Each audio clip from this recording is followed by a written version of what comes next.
उबाड़ों से हमारे नुमाइंदा राहिब अली रिंद की रिपोर्ट के मुताबिक सिंध हुकूमत के दावे धरे के धरे रह गए। बड़े दावे करने वाले तालीम का निज़ाम ठीक करने में नाकाम हो चुके हैं।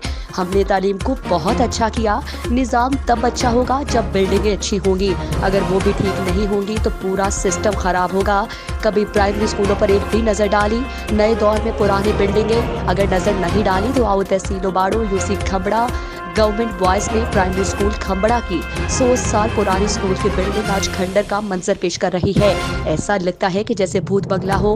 क्या इसी भूत इमारत में बच्चे तालीम लेंगे? अफसोस दर अफसोस, इससे तो अच्छा है कि खुले आसमान तले इल्म हासिल किया जाए। कम अज कम डर तो नहीं होगा। असातिज़ा और बच्चे दुआएं मांग कर बैठ जाते हैं और शुक्राना पढ़कर अल्लाह के यहाँ फिर शुरू हो जाते हैं कि अल्लाह ने नई जिंदगी दी है। लेकिन कब तक ये दुआएं मांगते रहेंगे? पता नहीं उनकी दुआ पूरी होगी या नहीं। अल्लाह ना करे कोई नाखुशगवार वाकया हो तो उसका कौन जिम्मेदार होगा? खुदारा इस पे एक नजर डालो। तालीम बचाओ, स्कूल बिल्डिंग बनाओ। वजीर आला सिंध, वजीर तालीम, जागो और देखो अपनी भेसी का सबूत।